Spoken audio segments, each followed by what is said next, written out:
Halo, selamat pagi anak ibu semuanya. Apa kabar?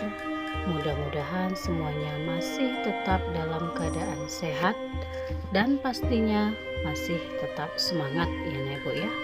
Nah, pagi ini kita ketemu lagi dalam pembelajaran fisika pada materi gelombang bunyi. Nah, tujuan pembelajaran pada materi berikut yang pertama, siswa diharapkan dapat menyebutkan karakteristik gelombang bunyi. Kemudian yang kedua, siswa dapat membedakan bunyi infrasonik, ultrasonik, dan audiosonik.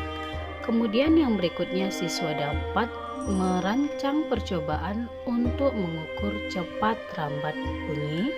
Dan tujuan pembelajaran yang terakhir yaitu siswa diharapkan dapat menyebutkan contoh pemanfaatan dan dampak pemantulan bunyi dalam kehidupan sehari-hari dan dalam teknologi.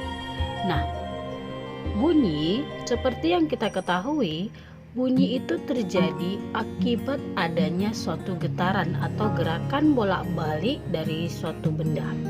Nah, bunyi merupakan bentuk dari gelombang transversal, yaitu gelombang apa? Gelombang transversal, gelombang yang arah rambatannya sejajar dengan arah getarannya. Nah, kuat lemahnya bunyi dipengaruhi oleh amplitudo dan tinggi rendahnya bunyi dipengaruhi oleh frekuensi. Nah, seperti pada gambar yang Ibu sajikan berikut. Apabila kita melakukan suatu percobaan sederhana seperti pada gambar, kita letakkan penggaris di atas meja, kemudian kita getarkan, maka akan ada bunyi yang sampai ke telinga kita. Itulah yang namanya bunyi. Terjadinya suatu getaran atau gerakan bolak-balik yang terjadi pada suatu benda sehingga menghasilkan bunyi. Itu dia ya. Nah, yang kita ketahui bunyi itu ada beberapa pengelompokan berdasarkan frekuensinya. Yang pertama itu dikatakan bunyi infrasonik. Bunyi infrasonik adalah bunyi yang frekuensinya kurang dari 20 Hz.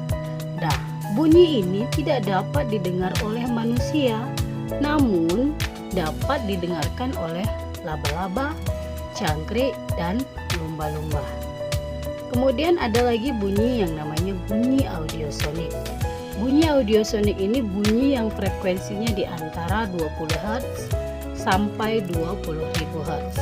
Jenis bunyi inilah yang dapat didengar oleh manusia. Kemudian bunyi yang berikutnya yaitu ada bunyi ultrasonik. Bunyi ultrasonik bunyi yang frekuensinya lebih dari 20.000 Hz. Bunyi yang frekuensinya lebih dari 20.000 Hz. Nah, jenis bunyi ini juga tidak dapat didengarkan oleh manusia. Itu dia ya. Kemudian untuk beberapa hewan yang dapat menangkap bunyi infrasonik dan bunyi ultrasonik. Nah, untuk bunyi infrasonik itu tadi sudah Ibu sebutkan, ada jangkrik, anjing, dan lain-lain. Sedangkan untuk bunyi yang ultrasonik berarti bunyi yang frekuensinya lebih dari 20.000 Hz. Ada kelelawar, ikan paus, ikan lumba-lumba, dan lain sebagainya. Bunyi ultrasonik dapat dimanfaatkan dalam kehidupan sehari-hari seperti menghancurkan tumor atau batu ginjal. Sebagai USG, ultrasonografi digunakan untuk mempelajari bagian dalam tubuh yang tidak boleh kena sinar X yang berbahaya, untuk deteksi dan komunikasi sebagai sonar di dalam bidang kelautan. Ini seperti kita mengukur kedalaman laut ya. Kemudian memeriksa bagian dalam tubuh, kacamata orang buta, memeriksa kerusakan logam, membunuh nyamuk penyebab penyakit demam berdarah, dan masih banyak lainnya pemanfaatan penggunaan bunyi ultrasonik. Nah, bunyi ultrasonik dapat merambat melalui medium. Ya, medium tadi ada medium zat padat, medium zat cair, dan gas. Contohnya seperti pada gambar, kalau zat padat kita gunakan telepon-teleponan, kemudian salah seorang anak dari seberang dia berbicara, anak yang satu lagi mendengarkan. Nah, bunyi itu disampaikan dari tali sebagai mediumnya, itu dia. Kemudian seperti Ibu katakan tadi, pada zat cair dia sebagai sonar. Sonar itu dia untuk mendeteksi kedalaman lautan. Kemudian bunyi dapat merambat melalui medium gas, seperti kalau kita dengarkan suara lonceng. Nah, lonceng itu tidak ada media menyampaikan ke telinga, tapi kita bisa mendengar bunyinya melalui udara. Itu dia. Kemudian untuk cepat rambat bunyi adalah besarnya jarak yang ditempuh oleh bunyi tiap sekon. Atau secara matematis kita rumuskan V sama dengan S per T, di mana V sama dengan kelajuan rambat bunyi, satuannya meter per sekon. S adalah jarak yang ditempuh, satuannya meter, sedangkan T waktu tempuhnya, satuannya sekon. Untuk cepat rambat bunyi di udara pada beberapa suhu bisa kamu lihat pada tabel berikut ya. Jadi masing-masing media yang kamu gunakan seperti udara pun ada dua jenis di sini. Ada pada suhu 0 derajat Celcius, ada suhu 15 derajat Celcius, memiliki cepat rambat bunyi yang berbeda. Air, ada air laut, air, aluminium, tembaga, besi, dan masih banyak lagi medium yang kita gunakan untuk merambatkan bunyi. Nah, masing-masing medium yang kita gunakan memiliki cepat rambat bunyi yang berbeda. Nah, untuk cepat rambat bunyi inilah yang merupakan konstanta. Jadi harus kamu ketahui ya. Kemudian untuk bisa menentukan berapa besar kuat dari suatu bunyi, kuat bunyi itu nyaring atau tidaknya bunyi sampai ke pendengar ya. Ada dua hal yang mempengaruhi. Yang pertama, besarnya amplitudo. Jadi semakin besar amplitudo dari suatu bunyi, maka makin kuat bunyi tersebut. Kemudian yang kedua, tergantung pada jarak antara sumber bunyi dengan pendengarnya. Jadi ada jarak yang mempengaruhi. Nah, untuk tinggi bunyi dan warna bunyi itu bisa kamu bedakan ya. Tinggi bunyi itu adalah tinggi rendahnya bunyi yang keluar. Tinggi rendah bunyi tergantung pada frekuensi getaran sumber bunyi. Jadi semakin besar frekuensi sumber bunyi, maka semakin tinggi pula bunyi yang akan kita dengarkan. Sedangkan warna bunyi itu berbeda. Warna bunyi ini bunyi yang sebenarnya yang memiliki frekuensi sama namun terdengar berbeda. Seperti misalnya perempuan dengan laki-laki menyanyi dengan nada yang sama, kamu bisa membedakan. Kemudian atau kamu menggunakan alat musik yang berbeda dengan ketukan nada yang sama, kamu bisa membedakan, oh ini nada pada piano, ini nada pada organ, dan lain-lain. Itu dia ya. Warna bunyi disebabkan karena alat atau organ pita suara yang bergetar itu berbeda. Itu dia. Jadi kamu bisa bedakan antara tinggi dan warna bunyi. Kemudian intensitas bunyi. Nah, intensitas bunyi ini adalah besaran yang menyatakan berapa besar daya bunyi tiap satuan luas. Satuan intensitas bunyi yaitu watt per meter kuadrat atau W per M pangkat 2. Nah, intensitas bunyi tergantung pada amplitudo sumber bunyi dan jarak antara pendengar dengan sumber bunyinya. Nah, kemudian yang berikutnya ada nada, desah, dan dentum.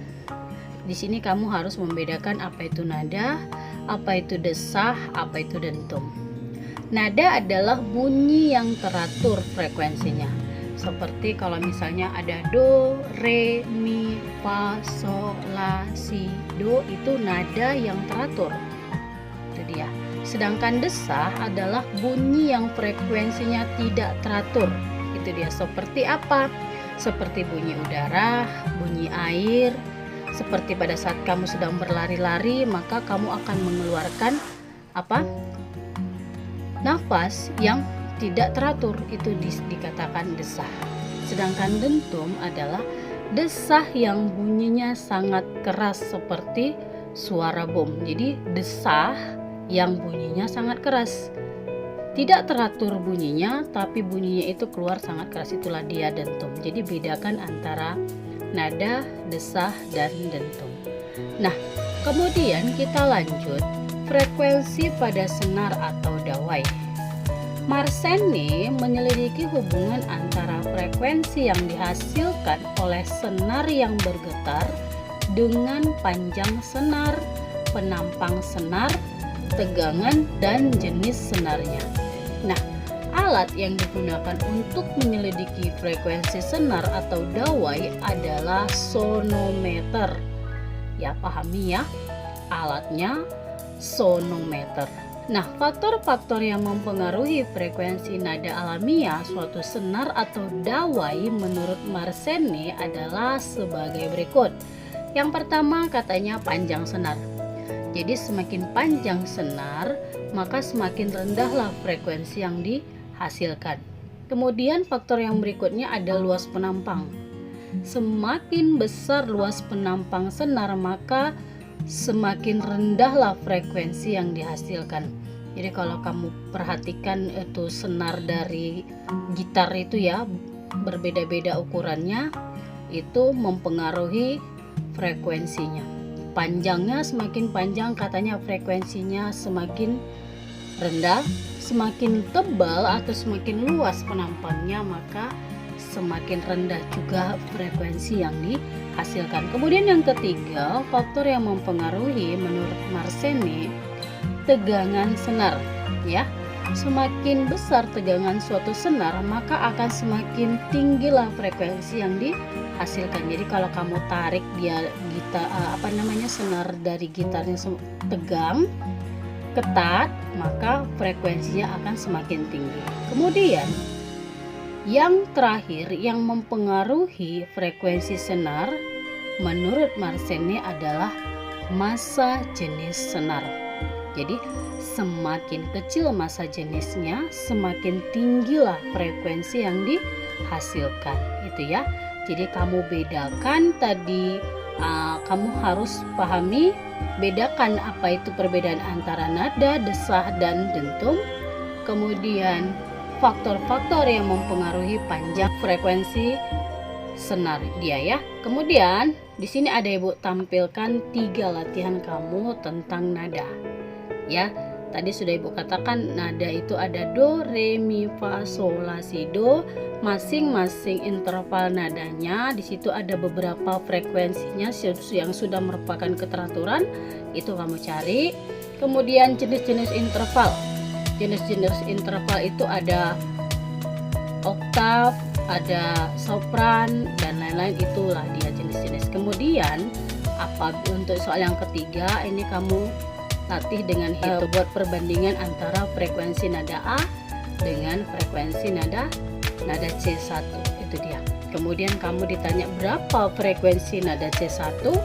Setelah kamu dapat nanti perbandingannya, maka apa nama intervalnya, itu dia ya. Coba kamu kerjakan di dalam buku latihan.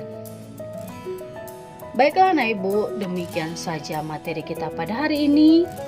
Tetap dipahami, dipelajari, tetap semangat, perhatikan kesehatannya, tetap diperhatikan protokolnya. Sampai ketemu lagi, terima kasih dan sampai jumpa.